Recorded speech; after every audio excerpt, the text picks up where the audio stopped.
OK, so that's what the people of Tamworth think about this. But what about you? Should he stay or should he go? It could be the last time we ask this question if Andy's predictions are correct. I've brought down the 5 phone. Here it is, waiting for you to get in touch. Do that, as always, get in touch with us on Twitter, Facebook and Instagram. I'll be reading out some of your messages at just after 5:30. Well, we are here till the end of the hour. We'll, of course... Oh, gosh. Just seeing if that is the PM. It isn't. We'll, of course, be here with you, bringing you any of the latest and breaking developments as we get them. And after the break, we'll be hearing from one of the MPs who resigned last night. Plus.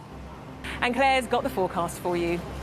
If you're wondering, the Prime Minister isn't here yet. Maybe later. We'll see you after the break.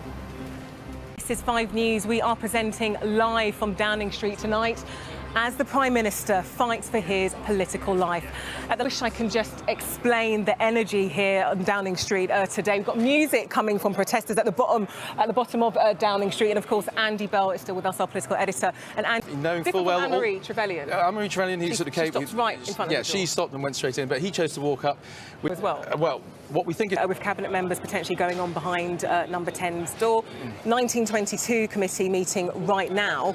I never use this term, if I could be a fly on the wall. I will use it tonight. I would love to be at the 1922 committee. What do you think will be said there? Yeah, I'd like to be in that meeting. News that there's been another resignation that would make it 36. Peter Gibson has now resigned. And why don't we have a bit of a recap, shall we, as to why we're here? As you said, we had the vote of no confidence votes last month. To be here now, this, you could argue, is because of Chris Pincher and the allegations surrounding him and how Boris Johnson handled that. It is extraordinary. OK, let's go back to Tessa Chapman, who, of course, is in Parliament for us. And Tessa, I understand that you have an update for that. Tessa Chapman saying that the 1922 committee did not decide to change the rules that would allow MPs, Tory party MPs, to vote on whether they have confidence on Boris Johnson. Let me bring up to date as well. We've now got 36 resignations. We'll have more on the twists and turns in Westminster for you later in the show. But for now, though, let's go back to the studio with Simon Vigar. Evening, Simon. And we are still here in Downing Street, primed to bring you all the latest on this extraordinary day. Quick look at the weather now, though. See you after the break. I'm Claudia Liza Vanderpuije. You are watching Boris on the Brink, a 5 News special live from Downing Street. Let's give you tonight's top headline.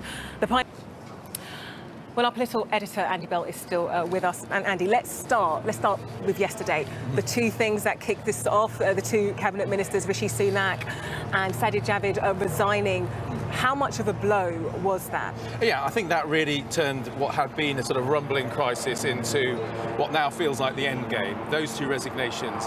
That's what a number of Conservative MPs have been asking for some time, saying, look, we have been saying we believe this man shouldn't be there anymore, but we need the cabinet to move things on. Once that Boris Johnson had survived that first no-confidence vote about a month ago, the only way he was going to be removed was if people in the cabinet started to quit.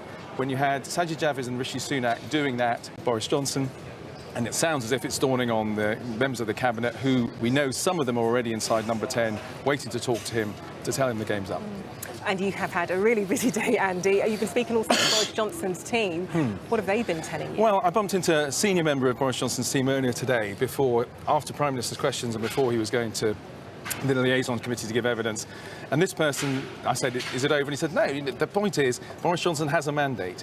Less than 3 years ago, 14 million people, he said, voted for Boris Johnson. Now, you could say they voted for the Conservative Party in the general election. But certainly a lot of that vote, if you're going to places in the so-called Red Wall, for instance, was probably down to the leadership of Boris Johnson in some part. So Boris Johnson's team have been saying, seriously, less than 3 years after winning an 80-seat majority, you're going to move this guy on? So they believe he has a personal mandate, but at the moment it seems that the party here in Westminster is not agreeing with that. OK, Andy Bell, we'll be back with you a little bit later. But we're joined now by Andrew Morrison. Now, he's the Conservative MP from South West Wiltshire. And we're joined now by Sonia Parnell. Now, she's a journalist and author of the Culture Secretary, Nadine Dorries, walk into number 10.